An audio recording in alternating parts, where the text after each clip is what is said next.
Hi, we're the Ministry of Rural Economic Development and Women and Gender Equality. I'm Judy, and joining with me today is Emma. So, our agenda for today is we're going to talk about rural economic development issues, give you our recommendations, and then we're going to jump into women and gender equality issues and give you our recommendations for those. So, issues for rural economic development.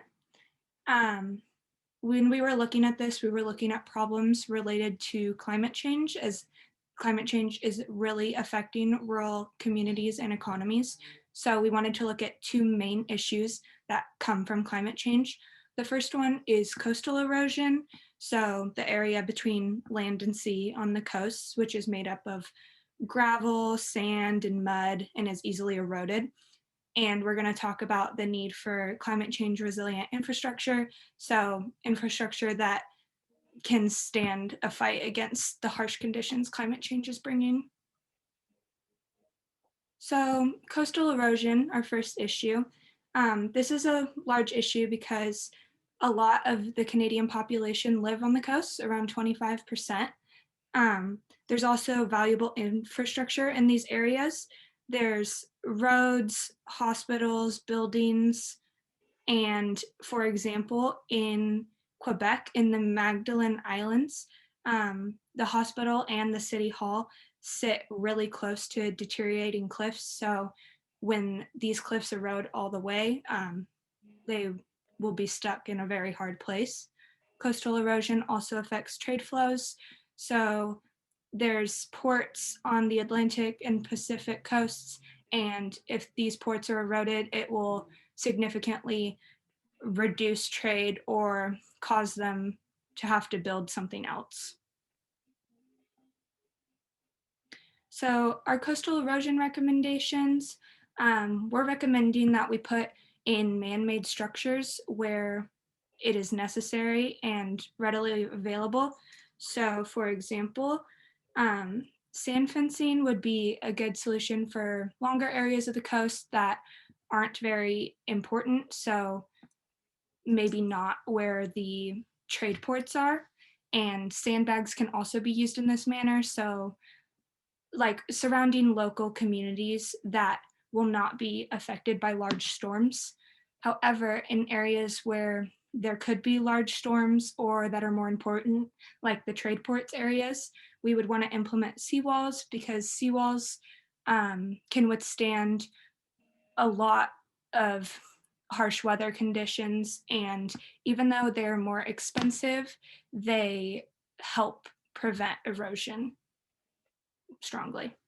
So here's some pictures of them on the top. There's the seawalls, and they're basically giant structures made of like concrete or boulders or similar materials, and they completely prevent the water from going into them. Sandbags are just bags filled with sand or similar material, and they're used in smaller locations and they're less expensive.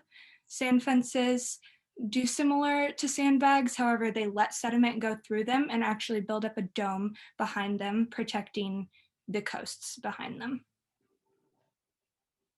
So our second issue is the need for climate change resilient infrastructure. So this is very necessary because we are uncertain of the impacts that climate change can have in the future. And since it's a pressing issue, we need to get it under control now before we have nothing left to save. There's also very harsh weather, such as, for example, in in Canada, between the summer and winter months, temperatures vary between 60 degrees Celsius and they vary by 20 degrees Celsius in a single day. And this can really affect housing and buildings because when the water infiltrates the buildings and they freeze and then de-thaw rapidly, it can completely deteriorate the infrastructure in place. Another issue is permafrost melting, which is a large issue because it can affect local, regional, and even global levels. So permafrost is basically like a permanent layer of ice in the ground until it starts melting, then it's no longer permanent, and that's where the issues arise.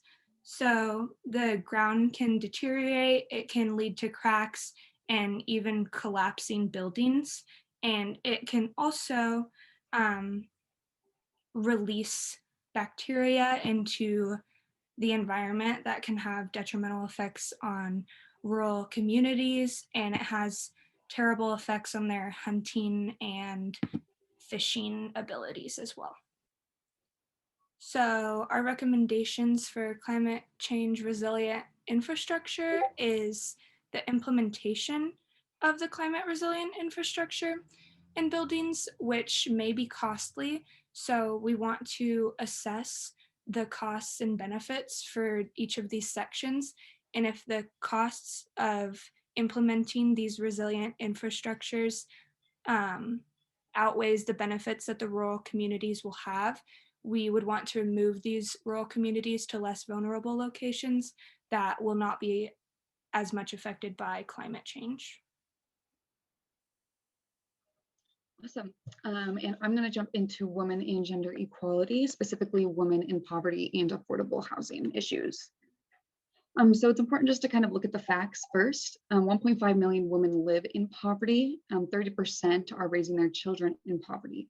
And 1 in 5 households actually experience a housing affordability issue. So how is poverty measured in Canada? It is actually measured off of something called the market basket measure, which is based upon the cost of a basket of basic needs. So that's food, clothing, transportation, and shelter. And that price makes up a threshold. Thresholds vary across Canada. In Manitoba, we see a $36,000, $558 threshold. And in Vancouver, we see a $48,000, $677. If you actually live below this threshold, then you are considered to be living in poverty. So why are women vulnerable? One of the main reasons is affordable childcare. Monthly costs of childcare range from $113 to $1,033. These higher costs make accessibility hard to come by, which thus means that women have to watch their children themselves. And that leaves them out of the workforce, which then in turn, they're not able to make enough income to put them in childcare, and the cycle just starts all over again. Another issue is affordable housing. We see monthly rent ranging from $737 to $1,279. If you take the rent plus the utilities and the repair expenses, whether that be broken furnaces, pipe bursts, cracked foundation, or mold and asbestos, the prices are actually a lot higher than that. And comparing that to the price of childcare, women aren't going to be making enough to cover both of those. And so they kind of have to resort to cheaper neighborhoods, and in turn, they risk their safety. So that can mean dishonest or abusive landlords, high crime areas, or near environmental hazards. So based on these issues, we have some possible strategies. One of them could be to develop an initiative to tax top grossing businesses to raise money for affordable housing, kind of like a trust fund. The second one could be to emphasize the Canada Child Benefit. And the third is to create assistance programs for women in poverty. You actually chose the first two. The first one, the Tax for an Initiative for Affordable Housing Trust Fund, is actually going to be similar to San Francisco's Proposition C initiative, which taxed 16 to 65% on gross receipts rather than employees. So those businesses who made $50 million in revenue or net income or more actually would be paying these taxes. And that was only 300 to 400 entities out of the 13,000 in the San Francisco area. But of those 300 to 400, they actually estimated to bring in 250 to 300 million annually. That could help out a lot Canada's housing.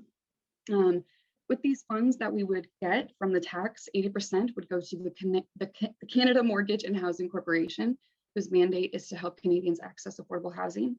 10% would go to the Ministry of Employment and Social Development for increased housing benefits, and 10% would go to the Ministry of Infrastructure for advanced support on quality infrastructure planning. The second one was to emphasize the Canada Child Benefit, which it kind of went over in the reading that I posted, but it's a generous tax-free monthly payment given on a per child basis. So the max amount for child under 6 would be $6,639.